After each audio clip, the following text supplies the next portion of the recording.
Ever wonder who really ran the show in medieval times? Think women were just delicate princesses waiting to be rescued. Think again. Number 10. Eleanor of Aquitaine, 1122 to 1204. Did you know a woman once ruled lands stretching from Scotland to the Pyrenees? Eleanor of Aquitaine wasn't just any queen. She was queen twice over, first in France and then in England. Talk about a medieval power move. When Eleanor inherited the Duchy of Aquitaine at just 15, she became the most eligible bachelorette in Europe. Bigger than the French royal domains, her territory made her an instant political superstar. King Louis VII of France quickly put a ring on it, but their marriage was rocky from the start. Eleanor wasn't your typical quiet medieval wife. She joined Louis on the Second Crusade, riding through Europe and Asia Minor, dressed in armor with her ladies-in-waiting. Rumors swirled that she brought 300 ladies along to keep the knights entertained during the Holy War, shocking for the 12th century. The royal couple's marriage hit the rocks when they returned from the failed crusade. Eleanor wanted out, claiming they were too closely related. Convenient, right? The real reason: she had produced only daughters, and Louis needed a son. After the annulment, Eleanor made jaws drop across medieval Europe by marrying Henry of Anjou just 8 weeks later. Plot twist: Henry soon became King Henry II of England, making Eleanor queen for the second time. Together they created the massive Angevin Empire and had 8 children, including 2 future kings. But Eleanor's power plays weren't over. When Henry kept a famous mistress, Fair Rosamund, Eleanor supported her sons in rebellion against their father. Henry responded by locking Eleanor away for 16 years. Harsh. Yet when Henry died, Eleanor emerged at 67 years old, more powerful than ever, ruling as regent while her son Richard the Lionheart went crusading. Eleanor lived to the incredible age of 82, outlasting most of her children. She rescued her son John's kingdom by traveling across the Pyrenees at age 80 to fetch her granddaughter for a political marriage. Even in her final years, she terrified her enemies and commanded respect across Europe. Queen twice over, crusader, rebel, survivor, Eleanor played the Game of Thrones better than anyone. Number 9. Isabella of Castile, 1451 to 1504. Can one woman change the entire world map? Isabella of Castile did exactly that. This fierce Catholic queen unified Spain, launched Columbus toward America, and established one of history's most feared institutions, all while battling constant attempts to take her crown. Isabella wasn't supposed to rule at all. Fourth in line to the Castilian throne, her path to power involved a mysterious death, her brother Alfonso, a scandalous family conflict, and her half-brother King Henry IV despising her. When Henry tried forcing Isabella to marry Portugal's elderly king, she made a daring secret marriage to Ferdinand of Aragon instead. Talk about a power couple in the making. When Isabella claimed the throne against the wishes of many powerful nobles, civil war broke out. Isabella personally rode to rallying points to gather support, sometimes racing ahead of her armies. Female rulers were extremely rare then, but Isabella's courage on the battlefield earned respect from even her toughest opponents. Together with Ferdinand, Isabella accomplished the seemingly impossible, unifying Spain by conquering Granada in 1492, ending nearly 800 years of Muslim rule on the Iberian Peninsula. The royal couple's victory parade became legendary, with Isabella riding in magnificent regalia beside Muslim leaders surrendering their keys to the city. That same year, Isabella took a massive gamble on an unknown Italian navigator named Christopher Columbus. When Ferdinand and his advisors dismissed Columbus's plan to find a western route to Asia, Isabella pawned her own crown jewels to fund his expedition. We all know how that turned out. The discovery of the Americas changed world history forever, making Spain incredibly rich and powerful. Isabella's religious fervor led to darker chapters in history. She established the Spanish Inquisition, initially targeting Jewish converts who secretly practiced their faith. The notorious Spanish Inquisition became synonymous with religious persecution, leading to thousands of trials and executions. In 1492, she ordered all Jews to convert or leave Spain, causing around 200,000 people to flee the country. Despite these controversial actions, Isabella transformed Spain from a collection of rival kingdoms into an emerging superpower. She reformed the corrupt government, created a national police force, standardized currency, and built Spain's first proper hospitals. Isabella directly challenged the idea that women couldn't lead. When courtiers quoted Bible verses suggesting women shouldn't rule, Isabella fired back that while Providence might not allow women to be priests, God specifically allowed queens to rule nations. Her daughter, Catherine of Aragon, later used similar arguments when married to Henry VIII of England. Isabella died at 53, having changed the face of Europe and opened the door to the Americas. The Catholic monarch's inscription on her tomb recognizes the title given to her and Ferdinand by the Pope, but Isabella's legacy reaches far beyond religion. She was the queen who launched the Spanish Empire and the Age of Exploration. Number 8, Empress Theodora, 500 to 548. Would you believe a former actress and prostitute became the most powerful woman in the world? Theodora's rise from Constantinople's red light district to imperial throne reads like the plot of an HBO series, except it actually happened in the 6th century. Born to a bearkeeper at the Hippodrome, Constantinople's massive chariot racing stadium, young Theodora followed her older sister into a life of performing after their father died. Byzantine sources don't sugarcoat her early career. Theodora was both an actress, considered barely better than a prostitute in that era, and a sex worker who entertained 10 young men or more in a single evening. Theodora's beauty, wit, and talents caught the attention of Justinian, nephew of Emperor Justin I and heir to the Byzantine Empire. When Justinian wanted to marry her, there was just one problem. Roman law forbade government officials from marrying actresses or prostitutes. So what did Justinian do? He convinced his uncle to change the entire empire's marriage laws. Talk about as Empress Theodora's power reached shocking heights for a woman of her era. She had her own court, received foreign ambassadors independently, and issued commands as if she were emperor. One foreign visitor noted with amazement that people had to prostrate themselves before Theodora, exactly as they did for Justinian. Theodora's finest moment came during the Nika riots in 532, when half of Constantinople burned and angry mobs surrounded the palace, demanding Justinian's head. The emperor and his male advisors prepared to flee, but Theodora delivered a speech that changed Byzantine history. "Purple makes a fine burial shroud," she declared, meaning she'd rather die an empress than live as a fugitive. Her courage galvanized Justinian, who stayed and crushed the rebellion, solidifying their power. Beyond politics, Theodora championed women's rights in ways revolutionary for the 6th century. She opened a safe house for former prostitutes, passed laws prohibiting forced prostitution, granted women more rights in divorce, and created laws protecting actresses from exploitation. She even established laws allowing mothers custody rights over their children, unheard of in an era when fathers had absolute control. When Theodora died of cancer at around 48, Justinian was devastated. He had ruled with remarkable harmony alongside his controversial empress for 21 years.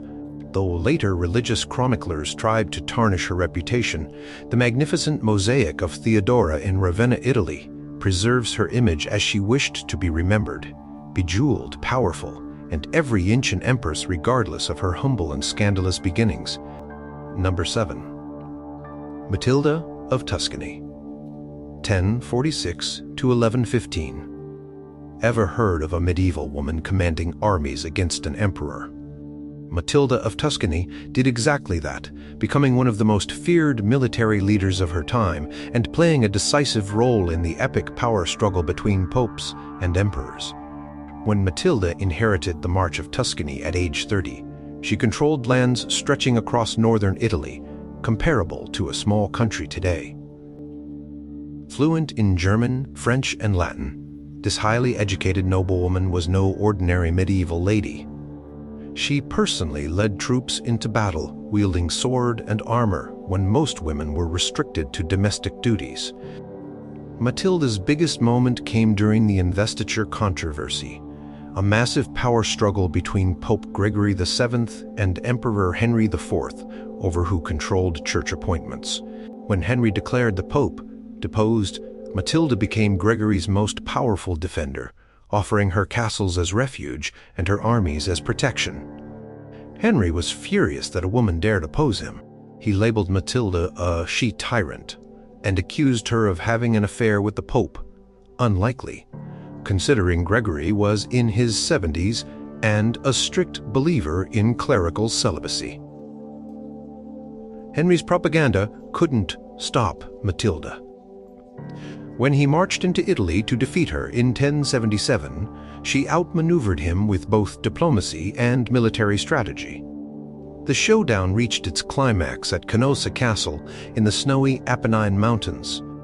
Henry, facing rebellion at home, was forced to beg forgiveness from the Pope, who was safely housed in Matilda's impregnable fortress. For 3 days, the Emperor of the Holy Roman Empire stood barefoot in the snow outside Matilda's castle, pleading for an audience with the Pope. This legendary road to Canossa moment demonstrated Matilda's crucial position in medieval power politics. Henry never forgave this humiliation when he returned with a larger army years later. Matilda didn't back down. Though nearly 60 years old, she personally led troops against the emperor in 1092, securing a stunning victory at Canossa. Her military prowess was so renowned that chroniclers compared her to biblical warrior women like Deborah and Jael. Beyond warfare, Matilda was a major cultural patron who commissioned art, built churches, and supported monasteries across northern Italy. She amassed one of medieval Europe's largest libraries and corresponded with leading intellectuals. When she died at 69, she donated her vast territories to the papacy, a gift that shaped Italian politics for centuries. Perhaps most telling about Matilda's extraordinary status, she's the only secular woman buried in St. Peter's Basilica in Vatican City. When Bernini designed her magnificent tomb in the 1600s, he depicted her not as a pious noblewoman, but as a commanding military leader with papal tiara and keys, a fitting tribute to the woman who once made an emperor kneel in the snow. Number 6. Empress Wu Zetian, 624 to 705. Can you imagine a woman seizing the dragon throne in ancient China? Wu Zetian did just that, becoming the only woman in over 4,000 years of Chinese history to rule as emperor in her own right. Her methods were ruthless, her policies revolutionary, and her impact on Chinese history undeniable. Wu's path to power began in the imperial harem, where she entered at 14 as a 5th-rank concubine to Emperor Taizong. After his death, tradition required all his concubines to spend the rest of their lives as celibate Buddhist nuns. Wu had other plans. She allegedly murdered her newborn daughter and framed Empress Wang for the crime, securing the affections of the new Emperor Gaozong and eventually becoming his empress.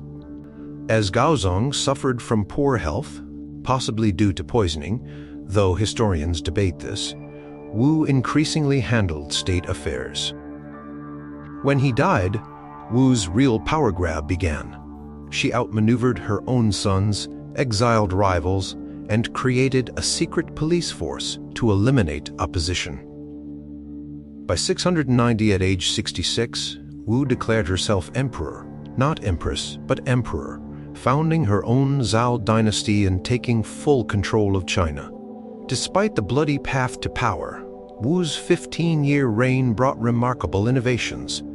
She created China's first real meritocracy by establishing fair imperial examinations, allowing talented commoners to enter government service instead of just aristocrats. She lowered taxes for peasants, improved agricultural techniques, expanded China's territory into Korea and Central Asia, and promoted Buddhism throughout the empire. Wu's rule directly challenged Confucian beliefs that women were inferior to men. She commissioned scholarly works that elevated the status of mothers, sponsored the carving of the massive Longmen Buddha statues, some believe with her own face, and even created about a dozen new Chinese characters. One of her most famous policies required sons and daughters to mourn both parents equally, rather than primarily honoring their fathers as tradition dictated. To legitimize her unprecedented position, Wu claimed to be the incarnation of Maitreya Buddha. She commissioned a massive altar to heaven with bronze columns and built the enormous Mingtang, Bright Hall, ceremonial complex, both testaments to imperial power through architecture. Her palace at Luoyang featured the towering Tianyang column, soaring over 300 feet tall, visible for miles around.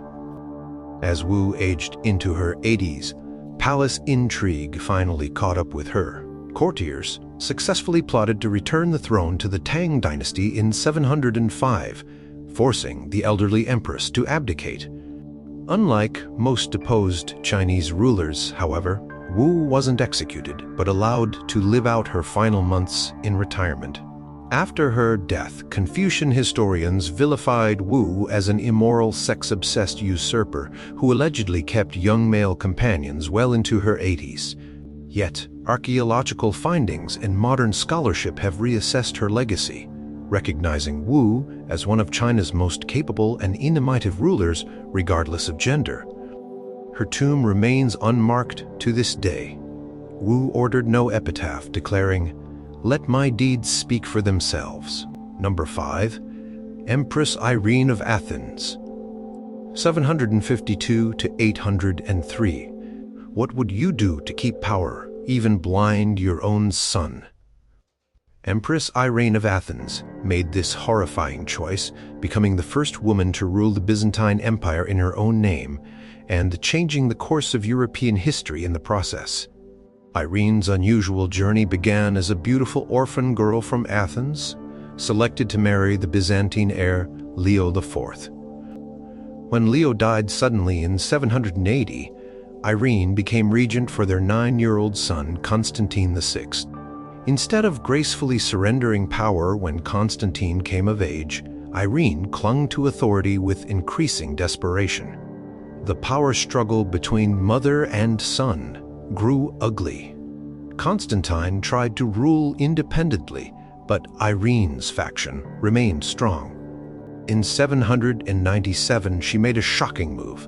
Her supporters seized Constantine, dragged him to the palace chamber where he had been born, and gouged out his eyes. Blinding was a Byzantine method to disqualify someone from rule. A blind person couldn't be emperor, but for a mother to blind her own son horrified even the hardened Byzantine court. With her son incapacitated, Irene declared herself Basileus, emperor, deliberately using the male title rather than Basilissa, empress. She appeared on coins with imperial regalia on both sides, something previously reserved only for male emperors. Court documents were signed Irene, Emperor of the Romans, a declaration that a woman now held power previously reserved exclusively for men. Irene's most significant impact came through religious policy, reversing decades of iconoclasm, the destruction of religious images. She restored the veneration of icons in Orthodox Christianity. At the Second Council of Nicaea in 787, she presided over clergy who re-established the use of religious images, permanently shaping Eastern Orthodox practices to this day. Churches filled again with the gorgeous mosaics and icons that define Byzantine art. Irene's reign inadvertently changed Western European history too. Because a woman sat on Constantinople's throne, something Romans believed illegal. Pope Leo III claimed the Byzantine imperial throne was technically vacant. On Christmas Day, 800, he crowned the Frankish king Charlemagne as Emperor of the Romans, creating what would evolve into the Holy Roman Empire. This momentous split between East and West might never have happened without Irene's unprecedented female rule. Despite her ruthlessness, Irene implemented popular economic policies. She reduced taxes, eliminated the hated fees for notary services, and relaxed custom duties, winning support from merchants and common citizens. She built churches, founded monasteries, and constructed homes for the elderly and disabled, all while maintaining her reputation for stunning beauty and magnificent court ceremonies. Irene's grip on power eventually slipped. In 802, financial problems and military defeats led court officials to plot against her. They exiled her to Lesbos, where the woman who once ruled the most sophisticated empire in Christendom allegedly had to spin wool to support herself until her death about a year later. Though condemned by many chroniclers for her cruelty toward her son, Irene achieved what seemed impossible rule as emperor, rather than merely as regent or empress consort. Her coins, showing her imperial regalia, remain powerful artifacts of the woman who refused to accept that gender should limit her authority. Number 4. Margaret I of Denmark, 1353 to 1412. Could a teenage widow unite 3 kingdoms when grown men had failed for centuries? Margaret I did exactly that, creating the largest unified realm in medieval Northern Europe without commanding a single battle. Married at 10 years old to King Haakon VI of Norway, young Margaret was just a political pawn in Scandinavian power games. When her husband, and then her father, King Valdemar IV of Denmark, both died, Margaret faced a precarious situation. Her 5-year-old son Olaf was named king of both Denmark and Norway, but everyone expected male regents to hold the real power. Margaret had other ideas. Despite having no legal precedent to follow, she outmaneuvered every male challenger to establish herself as her son's guardian and lady and husband of the kingdom, a title she invented. When tragedy struck again and 17-year-old Olaf died unexpectedly, Margaret should have lost everything. Instead, she somehow convinced Denmark's council to elect her all-powerful lady and mistress of the realm. Not content with just Denmark, Margaret secured Norway as well. Then she set her sights on Sweden, which was suffering under unpopular King Albert of Mecklenburg. Margaret funded and organized a rebellion against Albert, and when Swedish nobles asked her to be their ruler, she accepted, defeating Albert's forces in 1389. Legend says she sent him a long dress and an apron, taunting that he should have been a seamstress rather than a king challenging a woman. Margaret's greatest achievement came in 1397 with the Kalmar Union, uniting Denmark, Norway, and Sweden, plus Finland, Iceland, Greenland, and the Faroe Islands, into a single monarchy. This created the largest European realm of the time outside the Holy Roman Empire. Though technically, she put her grandnephew Eric of Pomerania on the throne. Everyone knew Margaret held the real power. Unlike many medieval rulers, Margaret avoided expensive wars, preferring clever diplomacy and strategic marriages. She recovered crown lands that had been pawned off by previous kings, restored royal finances, and curbed the power of the Hanseatic League merchants who had dominated Scandinavian trade. Her administrative reforms were so effective that tax records from her reign were still being used centuries later. Margaret's contemporaries called her the Lady King and noted her manly heart, highlighting how her gender made her achievements seem even more remarkable. Unlike Irene of Byzantium, however, Margaret never claimed the title of king, preferring to rule through male relatives while holding the real power. When Margaret died suddenly at 59 while visiting a ship in Flensburg Harbor, the Kalmar Union began to fracture, showing just how much her personal leadership had held it together. Though it would eventually collapse completely, the union she created lasted in various forms for over a century, and her administrative reforms shaped Scandinavian governance for generations.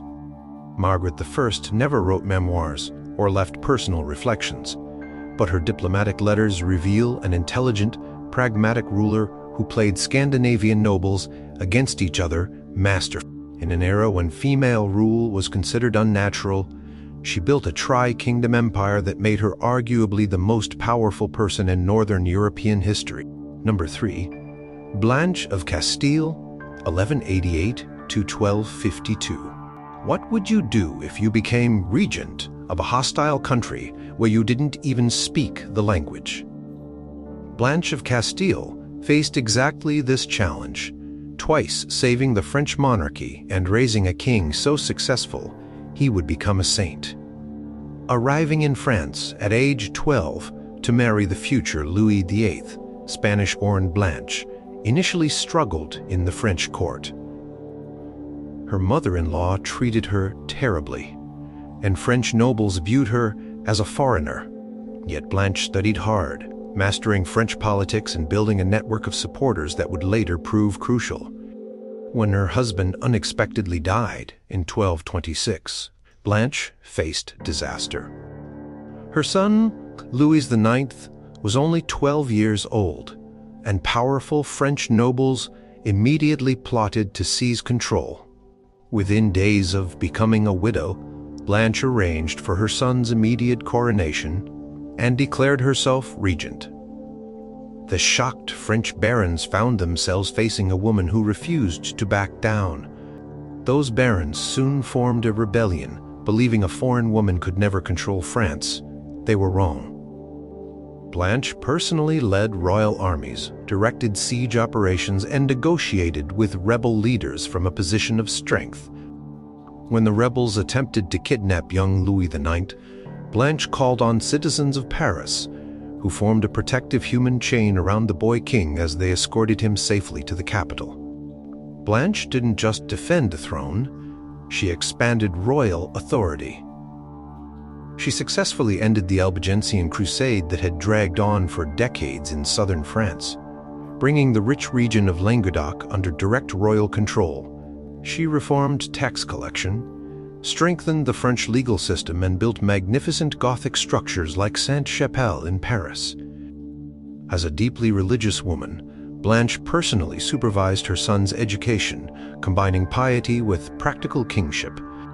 She famously told young Louis, "I would rather see you dead at my feet than guilty of a mortal sin."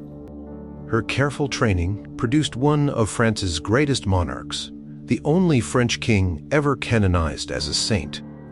Even after Louis IX came of age, Blanche remained influential. When he left for the Seventh Crusade in 1248, the now 60-year-old Blanche again became regent, ruling France competently for 4 more years. When rebellious students and workers rioted in Paris, Blanche personally rode into the angry mob to negotiate, showing the courage that had defined her career. Despite her political accomplishments, Blanche struggled in her relationship with Louis's wife, Margaret of Provence. The Queen Mother reportedly split royal residences in half, so she wouldn't have to see her daughter-in-law, and dispatched spies to report on the younger woman's activities. This tense relationship inspired many medieval tales about difficult mothers-in-law. When Blanche died at 65, Louis IX was still on crusade. Upon hearing the news months later, he was so devastated he secluded himself for days, recognizing how much he owed to the mother who had saved his throne and trained him to be a great king. Blanche's two regencies set precedents for later French queen mothers, and her administrative innovations strengthened the French monarchy for generations. Number 2. Urraca of Leon and Castile, 1081 to 1126. Have you ever wondered what happens when a medieval queen refuses to be controlled by the men around her? Queen Urraca showed everyone exactly what that looks like: fighting battles, breaking a disastrous marriage, and holding power against all odds. When Urraca unexpectedly inherited the thrones of Leon and Castile after her brother's death, in 1109, she was already a 28-year-old widow with 2 children. As the first woman to rule these Spanish kingdoms in her own right, she faced immediate challenges. Powerful nobles plotted against her. Muslim forces threatened her borders, and her own subjects questioned whether a woman could rule. Pressured to remarry quickly, Urraca agreed to wed King Alfonso, the first of Aragon. The marriage was a disaster from the start. Alfonso expected to rule Urraca's kingdoms himself, treating her as a mere consort. Urraca, however, insisted on maintaining her royal authority. Their legendary fights turned physical, with Alfonso reportedly kicking his pregnant wife until she miscarried. After just 1 year, Urraca did something unprecedented. She left her husband and declared their marriage null. This decision plunged her kingdoms into civil war. Alfonso invaded, claiming Urraca's territories as his own. The queen personally led troops against her estranged husband, riding into battle and directing military campaigns across northwestern Spain. For 7 years, they fought over castles, cities, and territories in a bitter conflict that devastated parts of the Iberian Peninsula. Urraca's personal life caused further scandal. After separating from Alfonso, she formed a relationship with Count Pedro González de Lara, bearing him 2 children outside of marriage. While male rulers routinely had mistresses, Urraca's relationship outraged the church. Pope Paschal II threatened her with excommunication, and clerical chroniclers condemned her as sexually promiscuous, calling her Urraca the Reckless. Despite these challenges, Urraca demonstrated remarkable political skills. She played rival noble factions against each other, shrewdly distributed royal favors to build loyalty, and carefully managed the powerful bishops in her realms. She issued more royal charters and documents than any previous Spanish monarch, demonstrating her direct involvement in governance. Urraca also faced a unique family challenge. Her own son from her first marriage, Alfonso Raimundez, was proclaimed king in Galicia, while she still ruled. Rather than fighting him directly, Urraca negotiated a power-sharing arrangement that allowed her to maintain control while acknowledging her son's future claim to the throne. When Urraca died at age 45, she had accomplished the seemingly impossible, ruling for 17 years as queen in her own right, defeating attempts to control her and preserving her kingdoms for her son. Though medieval chroniclers criticized her personal conduct, even her enemies acknowledged her political acumen and determination. Modern historians have reassessed Urraca's reputation, recognizing that much of the criticism she faced stemmed from medieval discomfort with female authority. Her royal documents show a capable monarch with a clear understanding of power. One charter boldly states, "I, Urraca, by the grace of God, Queen and Empress of all Spain." In an era when women were expected to be submissive, Urraca refused to surrender her crown or her independence to any man. Number 1. Anna Komnene, 1083 to 1153. Did you know a Byzantine princess? wrote one of the world's first history books by a woman. Komnene didn't just record history. She tried to make it by plotting to seize the imperial throne, and when that failed, she created one of the medieval world's greatest literary masterpieces. Born as the eldest child of Emperor Alexios I Komnenos, Anna received an education almost unheard of for women in the 11th century. She studied medicine, mathematics, astronomy, literature, Greek philosophy, and history. Her tutor described her as born for the crown, both in mind and in shape, suggesting that her imperial ambitions began early. As a baby, Anna was briefly engaged to Constantine Ducas, the son of a previous emperor, and was designated co-heir to the Byzantine throne. Though this arrangement ended when her brother John was born, many believe Anna never abandoned her imperial ambitions. She married the talented general and scholar Nikephoros Bryennios, who became her intellectual partner and potential path to power. When Emperor Alexios lay dying in 1118, Anna and her mother Irene reportedly plotted to place Anna's husband on the throne instead of her brother John. The plot failed when Nikephoros refused to cooperate, allegedly saying, "A woman's leadership is a contradiction to nature." John II secured the throne and exiled his sister to a monastery. This exile proved fortunate for history. In the Kekaritome monastery, Anna wrote the Alexiad, a 15-volume history chronicling her father's reign. Far more than a simple biography, this sophisticated work covers Byzantine wars with the Normans and Turks, the First Crusade, and complex imperial politics. Written in sophisticated Homeric Greek, the Alexiad remains our primary source for this crucial period of Byzantine history. Anna's writing broke gender boundaries in multiple ways. She begins by apologizing for writing history as a woman, but this conventional humility quickly gives way to confident scholarly analysis. She cites medical knowledge when describing wounds, discusses military tactics like a general, and analyzes political motivations with insider knowledge from the imperial court. Though Anna portrays her father as the ideal Byzantine emperor, her personal voice emerges strongly throughout the text. She describes her own birth and education, mentions her patients.